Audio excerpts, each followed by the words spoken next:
Some intense flash flooding on this WRAL weather alert day. We're seeing local roads underwater with new reports and images coming in by the minute. It was very deep, and my car felt like it was going to stop. I'm analyzing brand new models showing where the rain will fall the heaviest. And looking ahead, it's not letting up anytime soon. I'm tracking even more rain this evening and tomorrow. Our crews are everywhere you need us. Team coverage of this WRAL weather alert day starts right now. Good to have you with us here at 7 o'clock. I'm Dan Haggerty. So moments ago, we should say a flood warning was issued for Wake and Chatham counties. It has been a constant downpour all day. Look at these pictures, these images. Roads blocked in Cary, roads washed out over in Apex. There's a flooded baseball diamond in Zebulon. This is the home of the Carolina Mudcats at their stadium. And tragically, 2 people swept away in flash flooding here in Nash County. More on that in just a moment.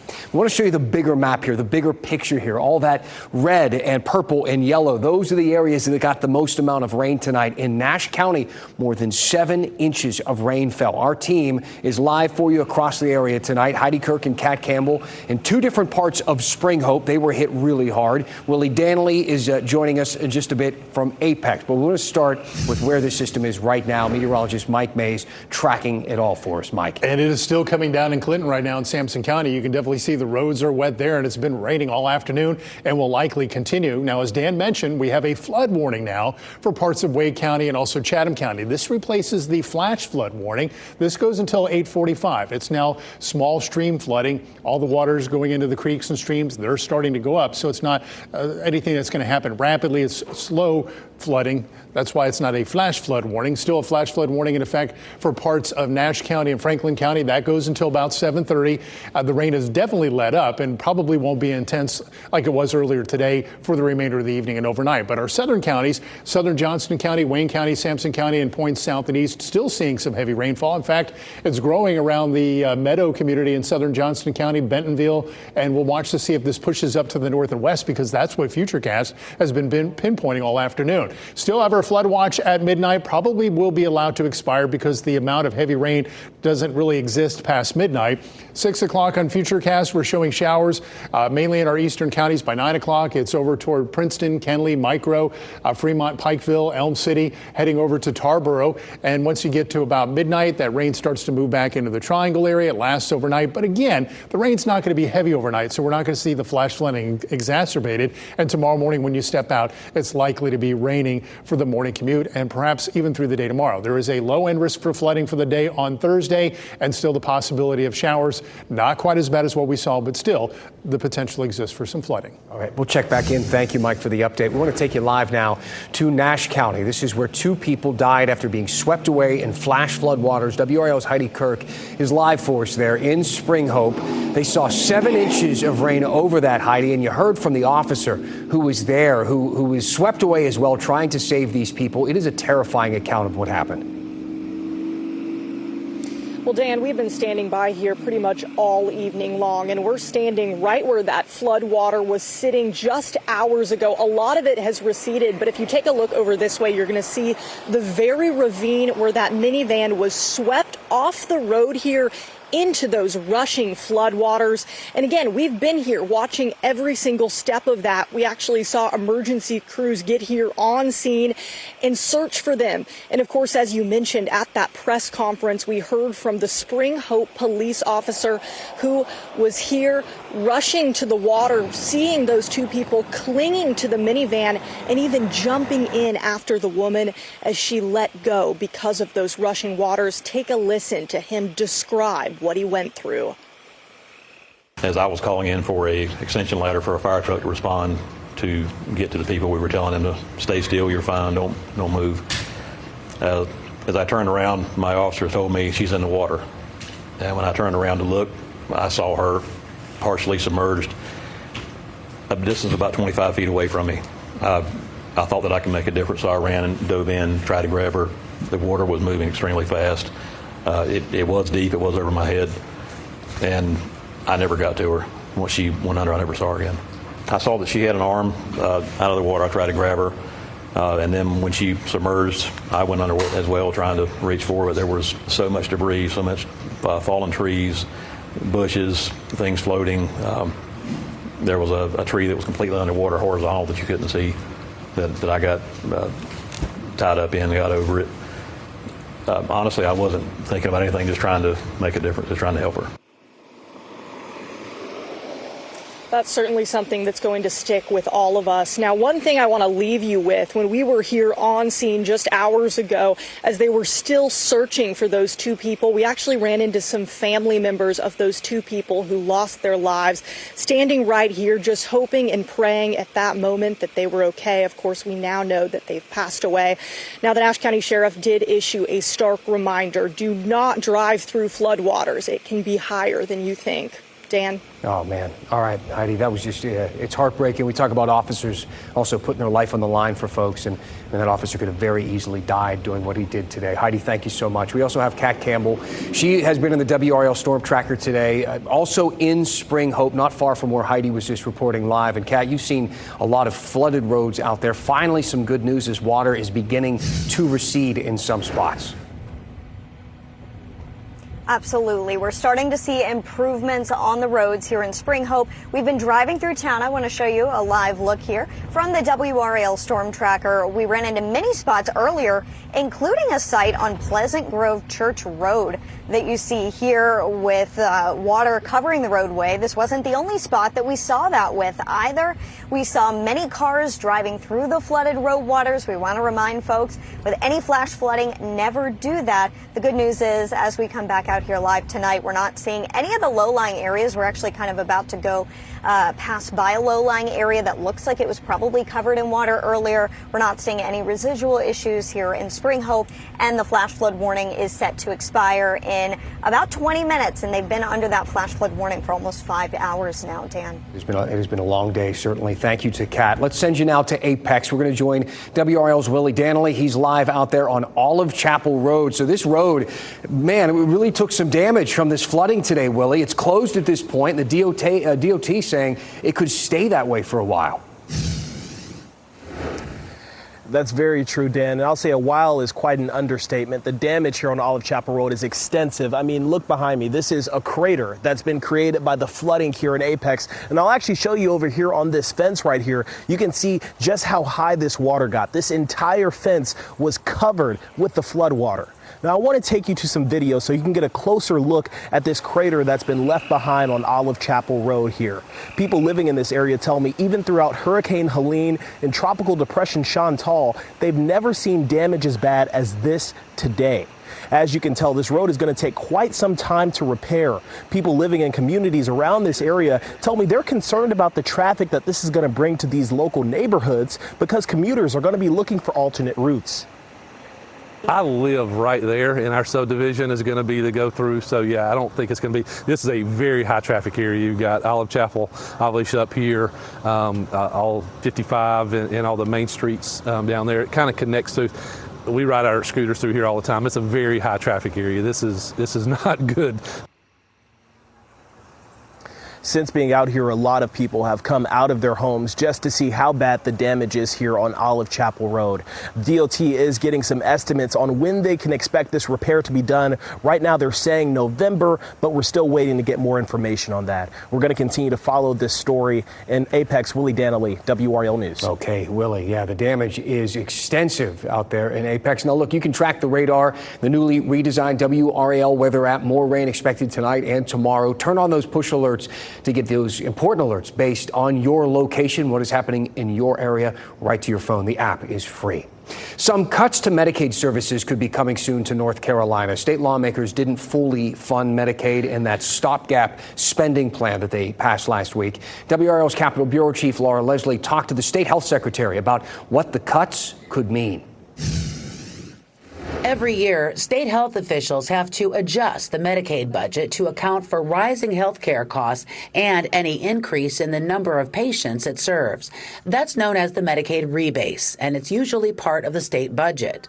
This year, Medicaid leaders said the rebase needed for the next fiscal year would be $800 million. But the spending plan supplies only $600 million. That's a cut of 25%. House Budget Chair Donnie Lambeth said lawmakers could decide to give Medicaid more money later. Let's get them going. It's something that they need, better than nothing. We will have to look at some reform within the Medicaid program. We are looking at enrollment, we're looking at rates, and there'll be more to come on that as we get into the fall. But Governor Josh Stein said lawmakers are failing people who depend on Medicaid. It helps fund part of the rebase, but it does not fully fund it. And there are going to be real consequences on human life because of that failure. We asked State Health Secretary Dev Sangvi what consequences will the cuts have, and can they be averted if more funding comes in later? There are 3 million people, over 3 million people who rely on Medicaid services. And in many cases, it makes a difference between living well and in some cases, life and death. Sangvi said some cuts to services are likely. That means if you're on Medicaid, some things may no longer be covered. They're working through different scenarios now to see how they can do the least damage. More money down the road would help, of course, but the sooner the better. The longer you wait to know how much money you're going to have for the year, the harder it is to implement cuts later on. Laura Leslie, WRAL News, Raleigh. Now, House Speaker Destin Hall wasn't available for an interview, but his office did send out a statement, and it reads in part, "This fear-mongering is disingenuous and unproductive." While DHHS is claiming rapidly climbing costs, there's some disagreement on what the actual number will be in the end. The $600 million we allocated will provide a stopgap while we continue to evaluate federal impact and see what the next steps are. All right, who's ready for a little Belichick-in? I don't just mean Bill. Both of his sons are on that UNC coaching staff, and today we hear from Steve Belichick for the very first time since getting the job. You will not believe how similar he and his dad sound. It's pretty interesting. We'll talk a bit about their relationship heading into the college football season as we take Murph's Turf on the road next.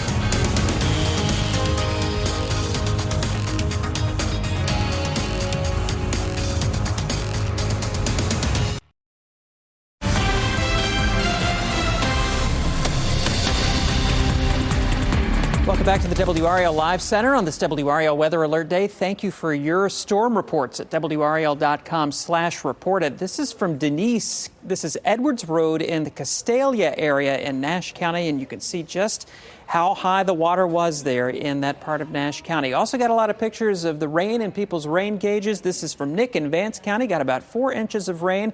And from John in Raleigh, again, about 4 inches of rain there. And a reminder, when you can safely send us pictures or video, go to WRAL.com/reported. Also want to mention we do have a couple of power outages. A big one in Durham right now with about 1,200 customers without electricity and about 900 customers out in Wake County. All right, we'll keep people updated on those. Brian, thank you so much. So we got two Belichicks at the podium today in Chapel Hill. You got Bill, the head coach, and his son, Steve, the defensive coordinator. Now, the first game of the season is not too far off, and this is the first time that we're actually hearing from Steve Belichick. Ashley Rowe tagged along with WRAL investigative sports reporter Brian Murphy to learn more about the relationship between the father and son and coaches, colleagues, as they take Murph's Turf on the road.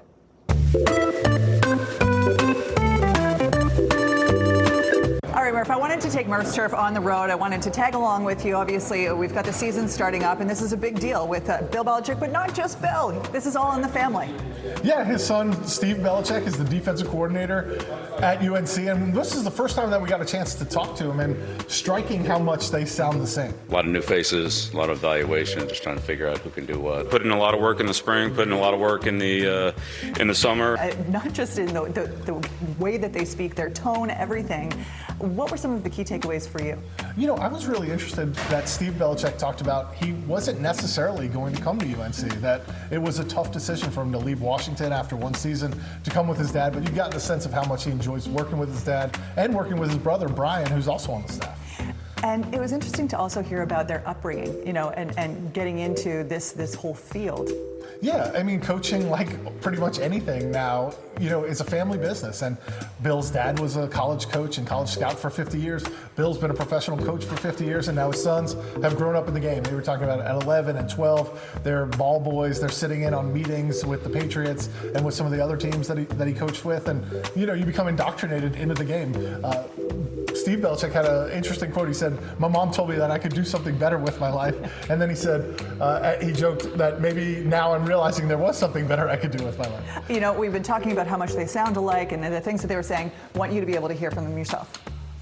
You know, I learned a lot from being around my dad. A lot of it was just from like osmosis. You know, it's not like instruction. You just live it and you hear things and you start to put it together and things like that, so forth. And I'm sure some of that was true for them. You know, I try and, take a lot from my dad. He's definitely my mentor, my idol. You know, I look up to him in more ways than just football. You know, I'm not him. My brother's not him. Me and my brother aren't the same. So, yeah, it just is what it is. Murph, I thought it was really interesting also to hear him talk just so, with such reverence about his dad as well. Yeah, I mean, he had that one liner about, I don't think he's that cool, when I asked him about, all the attention that his dad's gotten over the last 9 months or so. But yeah, you could tell that he really looks up to his dad, not just as a football coach, but as his father as well. And you forget, they're trying to win football games, but there's also a father-son relationship. And in this case, there's 2 father-son relationships, plus a brother-brother relationship. So no kidding. It's a lot of family ties here. Mike Lombardi, the GM, his son is also the quarterback's coach. So there are a lot of ties on this staff. But this isn't their first time working together. Right. They worked in New England together, and obviously they had a lot of success in New England when Bill Belichick was the head coach there. So not a new thing. I thought it was interesting to hear the players say they're similar in some ways, but different in others. We've heard a lot about Bill Belichick's sense of humor. Got a sense today from a couple players about Steve Belichick's sense of humor, and I think they're equally telling jokes, but it sounds like Steve's might be a little more edgy. All right, Murph, appreciate it.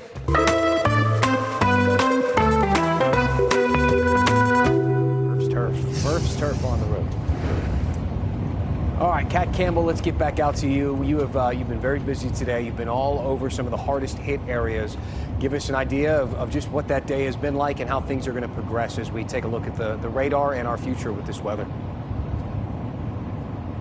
Well, the worst of the flood threat is ending for most of us. That's the good news. We started our day in Raleigh at Union Station, where we had a report of a water rescue. We then moved over to Cary near Prestonwood Country Club, where there was significant flooding on the golf course. And then, of course, we went east to Spring Hope, and that is where we got the devastating news that flash flooding led to 2 fatalities due to a car being swept away in those floodwaters. The roads are getting better here in Spring Hope. We're leaving right now. I want to show you a live look from the WRAL storm tracker. We are headed back west, but things have improved. There was 7.3 inches of rain estimated in the Spring Hope community, and if we take a look at our weather graphics, you can see that orange circle right over Spring Hope. That's 6 to 10 inches of rain that was estimated by the radar, and where you see that circle right there, that is where we have the report of the deadly accident within the flash flood warning. The first flash flood warning in that area went out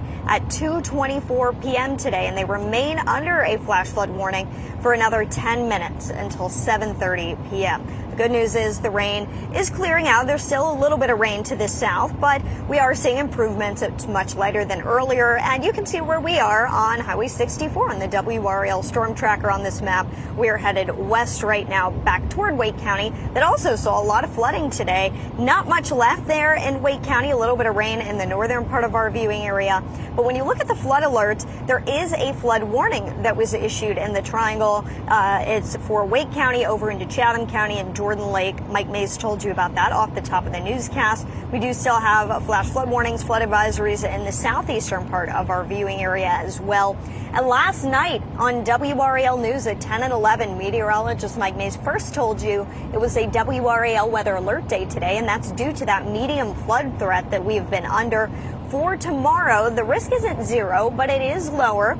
There is a low risk for flooding for much of our area tomorrow, and still the potential for some rain. It'll be more spotty. It's going to be another cloudy day out there. A 40% chance of rain tomorrow. That chance continues to go down, and into the weekend, that area we were watching in the tropics looks like it's going to stay offshore. That trend continued today, so we lowered rain chances. We bumped up temperatures this weekend, and hopefully that sunshine helps us dry out a bit after the flooding rains that we have seen across parts of our area today. High temperatures only in the low 80s as we head into Friday, but we'll bounce back in the mid to upper 80s by the weekend. Much more normal August weather is in the forecast once we get to next week with scattered thunderstorms. Back here live in the WRAL Storm Tracker, we are heading in. WRAL's Mike Mays will be live on WRAL News Plus with updates shortly. Thank you to Kat. Appreciate the updates today. So up next, today marks 80 years since Hiroshima. Maybe you knew that. Maybe you didn't know that the guy who literally dropped the bomb was from North Carolina. Your one last thing after the break.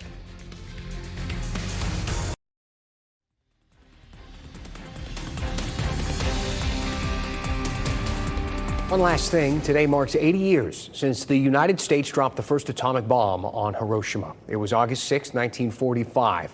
By the end of that year, 140,000 people in that city had died. Nagasaki was bombed 3 days later, where thousands more were killed.